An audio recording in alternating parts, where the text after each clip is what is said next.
Class, today we're going to finish covering Chapter 7, Email and Other Traditional Tools for Business Communication.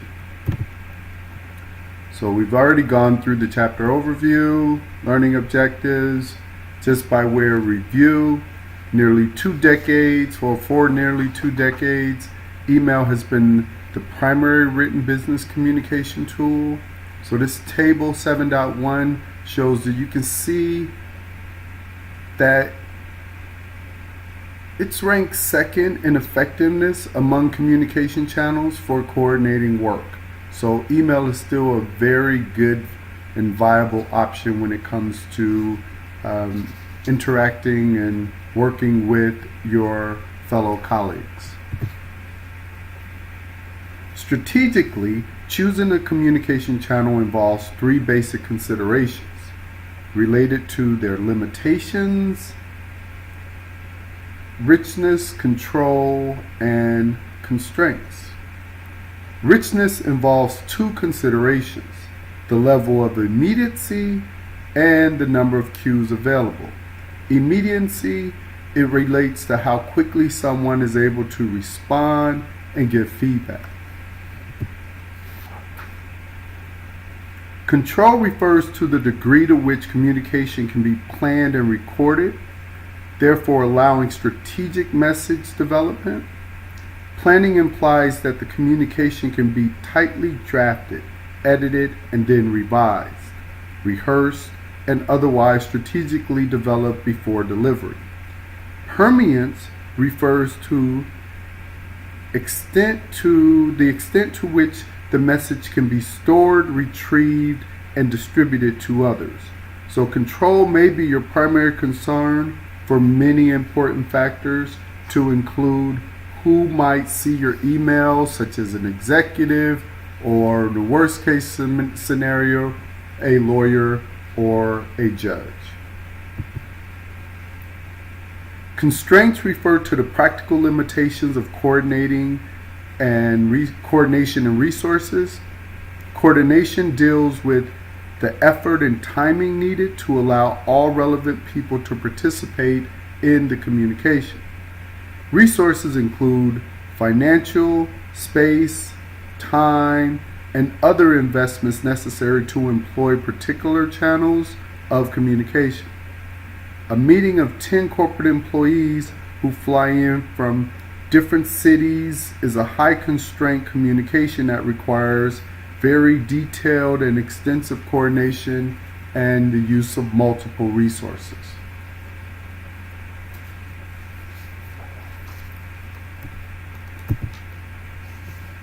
Slide 8. Strategically selecting channels for communication.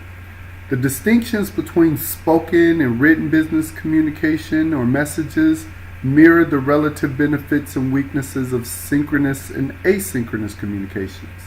Synchronous communications occur in real time.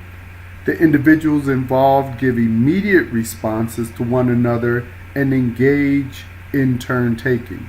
So you can think of or view synchronous communications as things such as FaceTime or Skype, where someone can provide immediately response and basically engage in ongoing transmit and receive messages in real-time conversations. On the other hand, asynchronous communication does not occur in real time. Individuals involved in such communication can pay attention to and respond to communications at a time of their choosing. Most successful work relationships depend on both of these, both synchronous and asynchronous communication.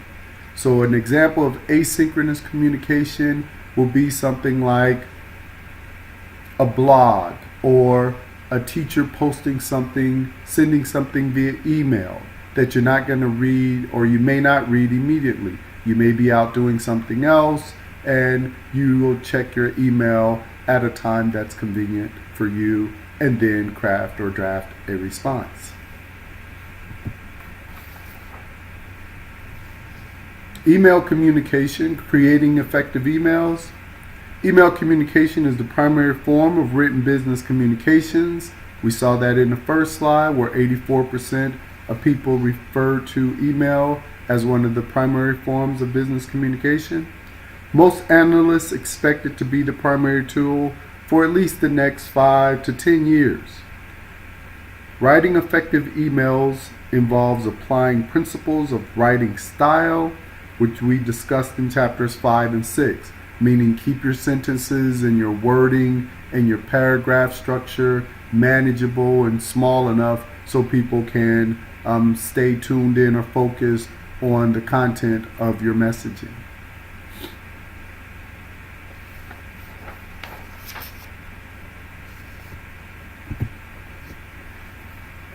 So principles of effective emails. So here we'll explain the basic principles for using emails effectively, including the basic components that ensure ease of reading. So you're going to use it for the right purposes, ensure ease of reading, show respect for time, and protect privacy and confidentiality. Then we'll focus on managing emotion and maintaining civility in electronic communication. So let's take a look in more detail. So using email for the right purposes. Email communication has few constraints, low cost, little coordination, and high control. So here the writer can think them out carefully and they provide a permanent record. So you can, write your email, review it, rehearse it, review it some more, and once you're satisfied, then hit the send button. So yet, because it is not a rich form of communication, it is rarely appropriate for sensitive or emotional tasks. It is also inefficient for facilitating discussions. And by that, I mean having an ongoing discussion between you and a coworker or you and your manager going back and forth in email is not the best or most efficient way to conduct those conversations. It's better to maybe go and get a break room or get a office somewhere that you can sit in and have the conversation in real time. So in all written communication, ensuring ease of reading is very critical. It is even more critical in emails and other digital messages. Simply put, your readers are unlikely to read your message unless you make it easy for them. Use the following tips to ensure ease of reading in your emails. So you're going to provide a short, descriptive subject line. Keep your message brief yet complete. Clearly identify expected actions. Provide a descriptive signature block, and you're going to use attachments wisely. Slide 14 provides an example of the least or less effective email. Here you can compare the ease of reading in this less effective email with one that's more effective. We'll see in figure 7.2. Think about how quickly a reader can process this information because it's all, let's say, piled together or jumbled together in one huge paragraph.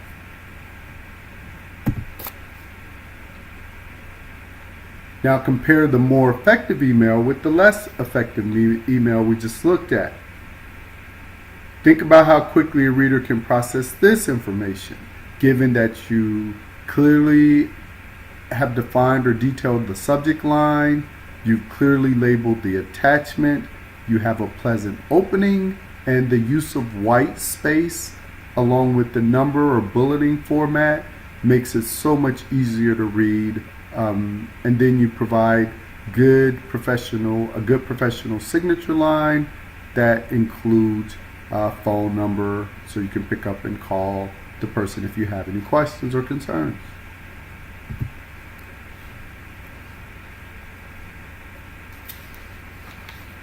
Slide 16. Show respect for others' time. So in the business world where time is so precious, it can be overwhelming when you have to read long emails. So you can go a long way to make everyone feel better about what's going on by providing professional, relevant, easy to read, and otherwise very good flow through when you're writing your emails. To show your respect for others when sending email, consider the following advice. Select message recipients carefully, provide timelines and options, and I can't tell you how often people will reply all when it's only a message intended for one person. Stay away or please avoid using reply all and make sure you're targeting your email to the right recipients. Next, we're going to look at be careful about using the priority flag. You don't want to use that unless it truly is a priority. Let others know when you will take longer than anticipated to respond or take action. And finally, avoid contributing to confusing and repetitive email chains.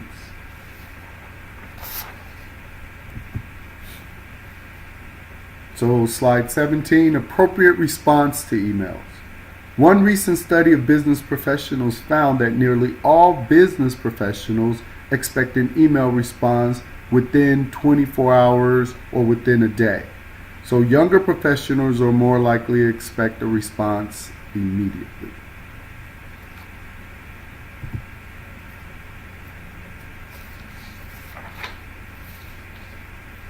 So generally, you're better off erring on the side of too much formality as opposed to too much casualness in your emails. Consider the following recommendations.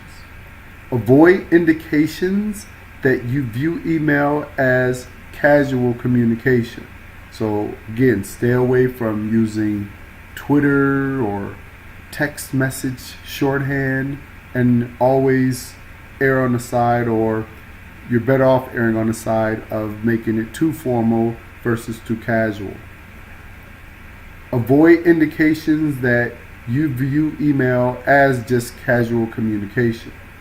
Apply the same standards of spelling, punctuation, and formatting that you would in any other report or formal written document.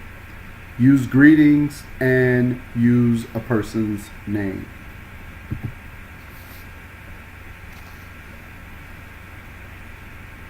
So in the absence, slide 19, manage emotion and maintaining civility.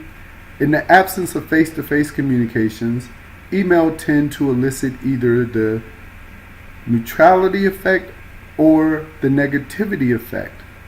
The neutrality effect means that recipients are more likely to perceive messages with an intended positive emotion as neutral. That is, the sender may wish to express enthusiasm about an event, but the receiver decodes the information without hearing or realizing the enthusiasm. Likewise, the negativity effect means that recipients are more likely to perceive messages that are intended to be just neutral. They may receive them as negative. The effects of emotional inaccuracy due to the neutrality and negativity effects can lead to conflict escalation, confusion, and anxiety. Again, by not being able to manage the neutrality and negativity properly, it can lead to conflict escalation, confusion, and anxiety.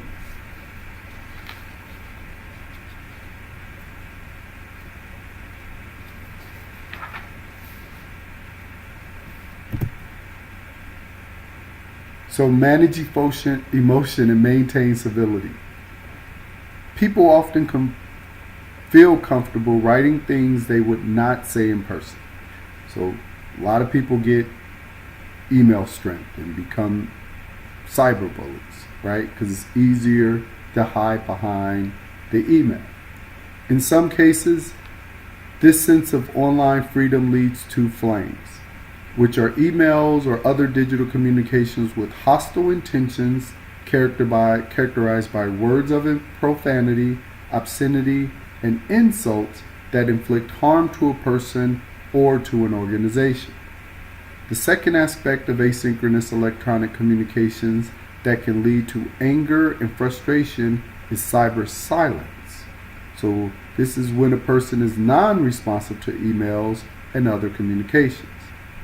During the non-responsive stage, message senders often misattribute explanations for the silence. They sometimes wonder if message recipients are purposely avoiding them or if you're just ignoring them.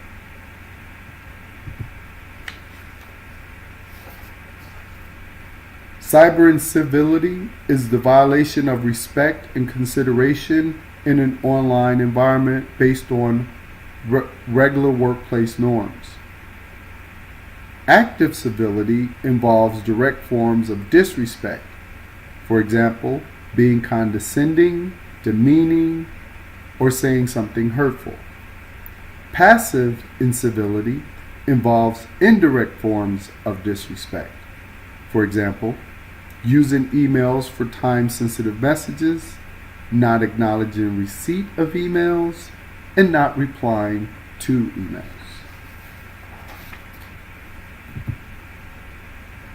Reinterpretation, or managing emotion and maintaining civility, slide number 22.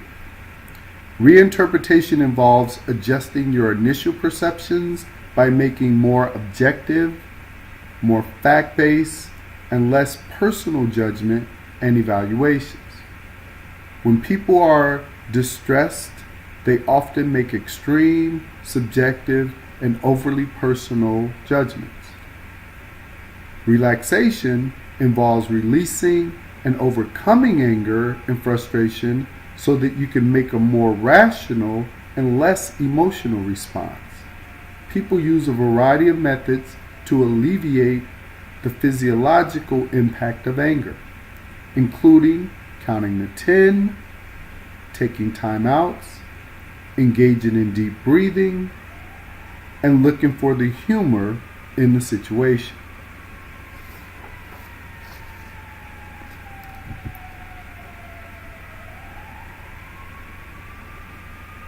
So here on slide 23, in this case, Jacqueline expressed frustration with the conversation she had with Hannes. Jacqueline perhaps unwisely fired off an angry email, and Hans responded. So let's take a look. The email originally from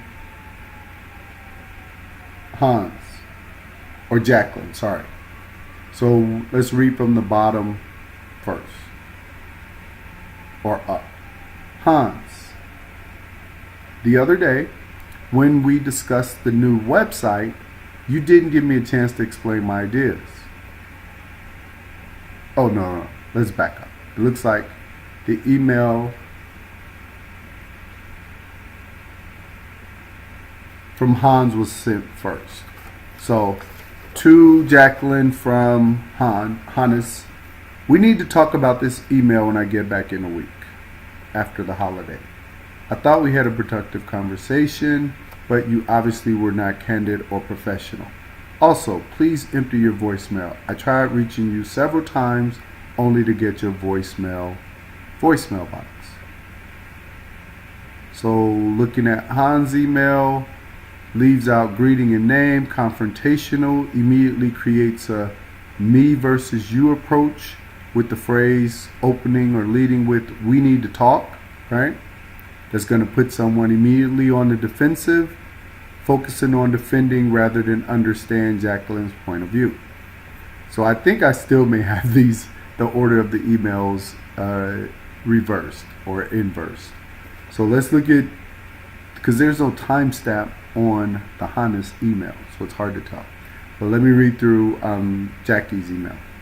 So, Hannes, the other day when we discussed the new website, you didn't give me a chance to explain my ideas, and I don't think you made the conversation fair. I tried to explain that your goal of attracting younger customers is good, but we need to create a more interactive website that's plugged into social media if we're going to make this happen. You seem to just want the easiest, quickest solution. Before we start developing the site anymore, let's meet and change things up a bit. Jackie, right? So again, Jackie's email is accusatory.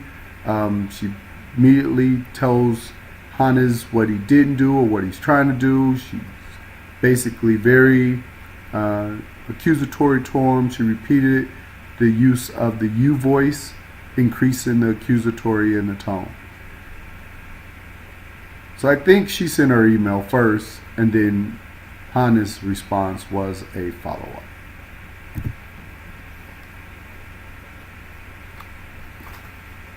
So now I'm on slide 24, managing motion and maintaining civility, diffusing.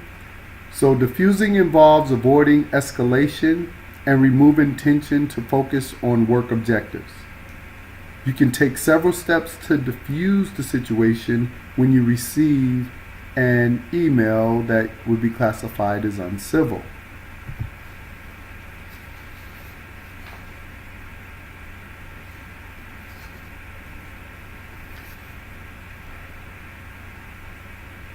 So let's look at a more effective response to diffuse an angry email. So after Jackie sent her email, then this is a possible or a more effective response that could have come from Hannes. Hello, Jacqueline. I'm sorry to hear that you did not think our conversation was fair. I'm glad you're thinking about how we can use the website to better attract young customers.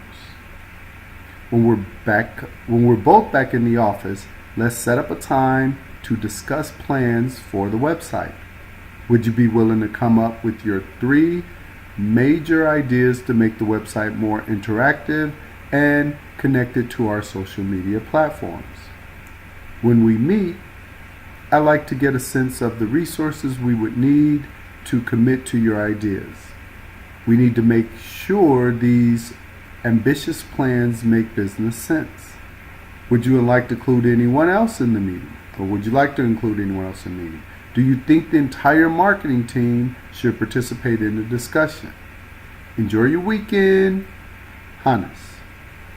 So again, this email, you now referred to her by her name, Jacqueline, right?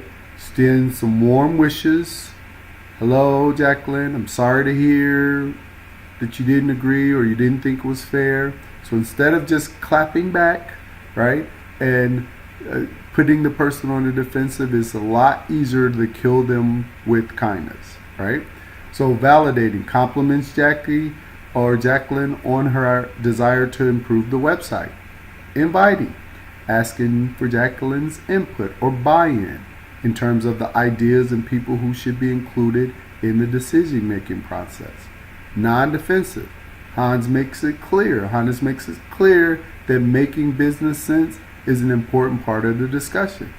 Yet she does so without sounding defensive or intimidating, even though she's in a position of superiority. And then focus on the richness of the communication. Because it's email, not necessarily knowing when one person is going to read or the other person is going to read the message, Hannes temporarily diffuses the situation by email, but realizes these issues require some face-to-face follow-up. So she identifies a meeting as a part of the next step. So turning to slide 26, texting in the workplace. So texting is a relatively new and undeveloped form of communication in the workplace, and attitudes toward it vary significantly. Many professionals consider texting in the workplace as impersonal, uninteresting, rude, intrusive, or inadequate. On the other hand, many professionals associate texting in the workplace with exactly the opposite qualities: warm and personal, nice, fun, inviting, and helpful. So texting requires a lot of judgment.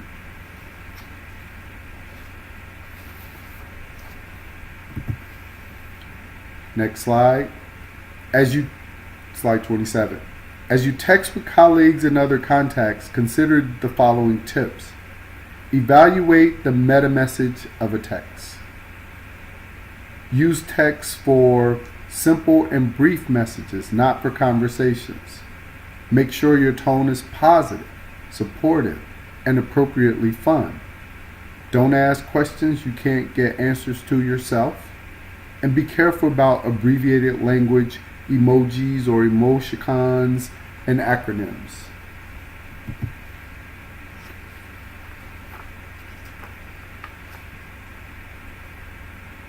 So turning to slide 28. Text can be particularly effective ways to send quick notes of support, congratulations, and appreciation to close colleagues. So you can see this in figure 7.8 and 7.9. Hannes, great presentation to your sponsors. Hannes, count me in to help with tech support in any way. So that's coming from Jacqueline. Thanks, Jacqueline, for helping set up all the computer equipment today. I couldn't have done it without you. Smiley face. All appropriate, right? So in figure 7.9, you'll notice how Hannes uses the text to tell Jacqueline the location of a business meal. Hannes uses complete sentences and standard language conventions, while Jacqueline uses abbreviated language and acronyms. Right? It's a little bit of a mismatch here. I just got reservations for our 7 p.m. meeting at Roscoe's Teriyaki Bar. It's located at 714 Main Street. Right? And then she uses shorthand. Great, thanks. We have to cancel the meeting. Christine just called and said she has some other plans. MP, no problem. I'm buried with other work. Christine gave me. Laugh out loud. See you tomorrow. Woo, that was tough.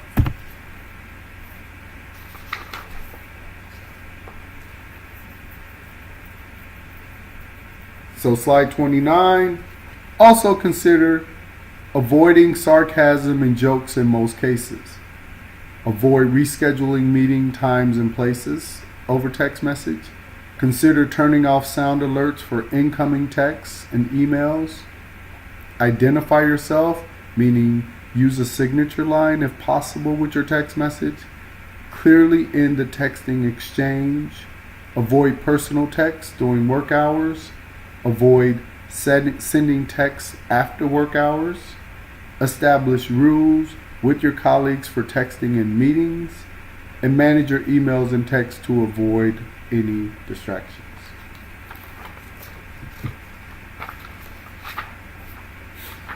So slide 30 shows that texting can be used to prompt team members about topics to cover, give quick updates as needed to team leaders, ask for information from colleagues or clients outside of the meeting, and assist teammates in a variety of ways. Some organizations' cultures encourage this, whereas others strictly discourage it. So pay attention to the culture of the texting at your particular company, and of course, when you're in meetings, try to keep the texting to a minimum because it can become abusive, and the next thing you know, you're talking and everyone's looking down at their phones. Slide 31. Managing your emails and texts to avoid distractions. Consider the following guidelines. Check digital messages just 2 to 4 times each day at designated times. Turn off message alerts. Use rich communication such as face-to-face and phone conversations to accomplish a task completely. Reply immediately only to urgent messages. Avoid unnecessary lengthening in an email chain, and use automatic messages to help people know when you're unavailable.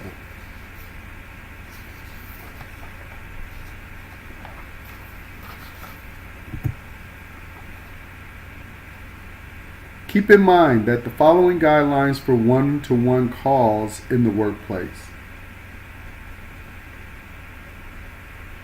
And this is slide 32. Schedule and plan for your phone calls. Ensure quality audio. Open with a warm greeting and use your caller's name.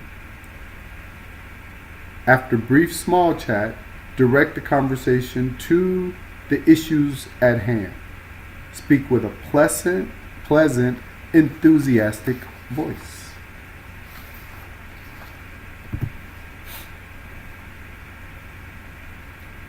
Slide 33. Share conversation time equally. Apply the rules of active listening and avoid multitasking. Take notes on important points and summarize next steps at the end of the call. Close with appreciation and then follow up on agreements.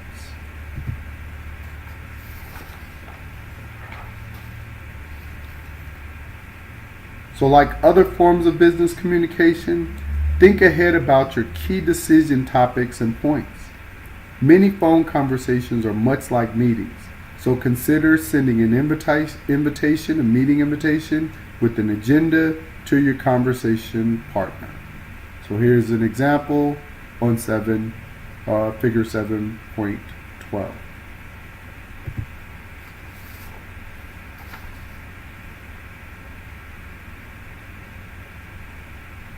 Slide 35. Consider sending a message within a few hours of your call while the conversation is still fresh in your mind.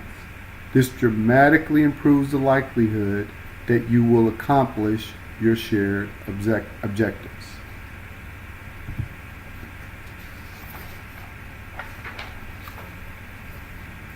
Slide 36. Many of the tips that we discussed for one-on-one calls apply as do guidelines for effective virtual meetings that we discussed in Chapter 3. In addition, consider the following tips. Practice using technology before you set up a group call. Use your webcam effectively. Use interactive tools wisely.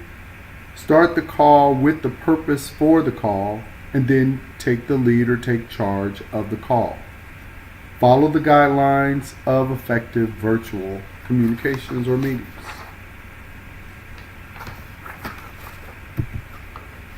All right.